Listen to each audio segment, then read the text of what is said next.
sekarang dikenal sebagai salah satu raksasa sepak bola dunia, mungkin nggak akan pernah mencicipi Liga Champions atau bahkan cuma tim mediocre lah di Liga Inggris. Tapi sebelum kita ke what if-nya nih, yuk kita bahas dulu gimana awal mula Chelsea bisa sampai di titik sekarang di segmen What If Football.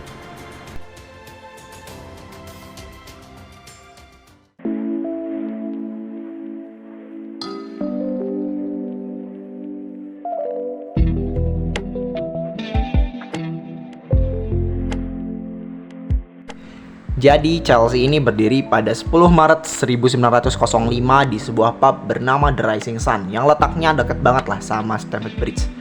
Yang bikin siapa? Seorang pengusaha lokal yang bernama Gus Mears. Gus apa tadi? Kok kayak nggak asing? Bukan Gus yang itu ya. Bukan Gus yang suka ngelawak itu. Nah, jadi Gus Mears ini punya stadion Stamford Bridge yang awalnya dia tuh mau sewain stadionnya ke Fulham FC. Tapi karena negosiasinya gagal, dia mutusin buat bikin klubnya sendiri. Gila, orang kaya kalau gabut gitu ya. Dan voila, jadilah lahir Chelsea pada tahun itu. The fun fact, nama Chelsea juga diambil karena daerah itu lebih terkenal dibanding Fulham. Meskipun stadionnya sebenarnya ada di Fulham nih. Jadi pintar juga ya strategi marketing zaman dulu. Di tahun 1955, Chelsea akhirnya memenangkan gelar Liga Inggris pertama mereka.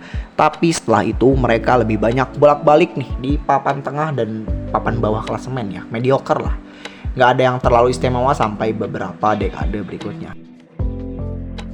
Di tahun 70-80-an Chelsea benar-benar kacau men. Mereka sempat hampir kehilangan Stamford Bridge karena utang yang numpuk. Jadi tim ini lebih sering berjuang buat nggak degradasi ketimbang mikirin gelar.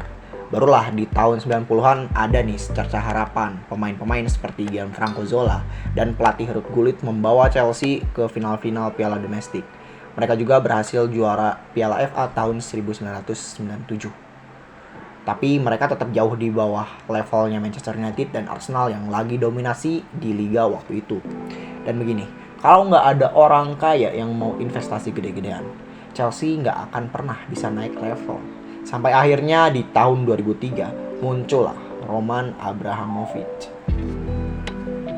Setelah kedatangan Roman Abramovich, Chelsea benar-benar menjelma menjadi tim yang diperhitungkan tim-tim IPL pada saat itu. Gimana enggak? Cuma butuh 2 tahun, mereka udah bisa merebut gelar juara Liga Inggris dari Arsenal. Yang tentunya pada saat itu Arsenal lagi ganas-ganasnya men. Kira-kira kalau Roman gak pernah beli Chelsea kayak gimana ya? Ya kemungkinan besar mereka bakal tetap jadi tim papan tengah. Rekrut pemain mahal kayaknya cuma mimpi deh.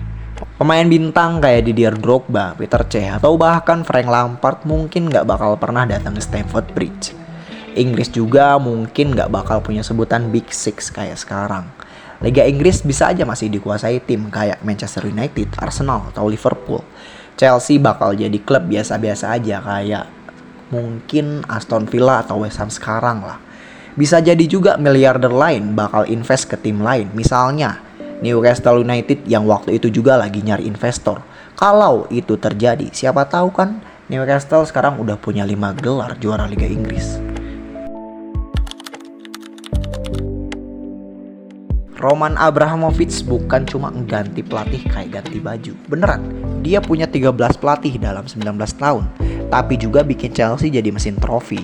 Dari tahun 2003 sampai 2022, Chelsea menangin 21 trofi besar, termasuk 5 Liga Inggris dan 2 Liga Champions. Gila gak sih? Nama Chelsea juga langsung jadi global, penggemarnya meledak di Asia, Amerika, sampai Afrika. Stadion Stamford Bridge selalu penuh dan Chelsea jadi salah satu klub terkaya di dunia. Setelah 19 tahun di bawah Abramovich, Chelsea akhirnya dijual ke Todd Boehly pada tahun 2022. Boehly langsung bikin heboh dengan belanja pemain gila-gilaan. Dalam beberapa bursa transfer terakhir, mereka udah ngabisin lebih dari 600 juta pound sterling. Nama-nama besar kayak Enzo Fernandez dan Moises Caicedo jadi bagian dari proyek baru Chelsea. Mereka juga fokus pada pemain muda dan akademi. Tujuannya jelas, bikin Chelsea tetap kompetitif di masa depan. Tapi pertanyaan sekarang, apakah Boehly bisa ngulang sukses yang pernah Abramovich bawa? Itu yang bikin semua kita penasaran. Itu yang bikin kita semua penasaran. Kalau kita pikir-pikir, Roman Abramovich ini nggak cuma ngubah Chelsea, tapi juga ngubah sepak bola modern. Gimana enggak? Dia ngebuka jalan buat miliarder lain untuk investasi di klub. Contohnya kayak Sheikh Mansour di Manchester City dan konsorsium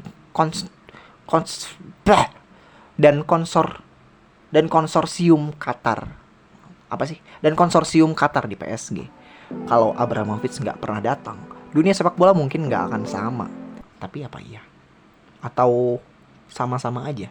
Apa nih yang ada di pikiran kalian kira-kira? Atau kalian mempunyai alternatif atau imajinasi lain? Atau misalnya Roman nggak pernah beli Chelsea, ada miliarder lain yang ngebuka jalan untuk investasi lebih besar di klub? Atau kayak gimana? Mungkin terlalu banyak alternatif. Tapi yang gue yakinin, kalau Abramovich nggak pernah menjadi pencetus untuk investasi besar-besaran di klub, mungkin sepak bola ini akan flat-flat aja.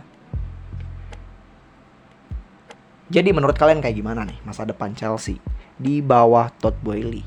Apa mereka bisa ngulang sukses yang sama atau bahkan lebih besar? Atau bahkan Todd Boehly bawa Chelsea cuma jadi ladang bisnisnya aja? Tulis pendapat kalian di kolom komentar dan jangan lupa like video ini dan subscribe buat konten menarik lainnya. Sampai jumpa di video berikutnya.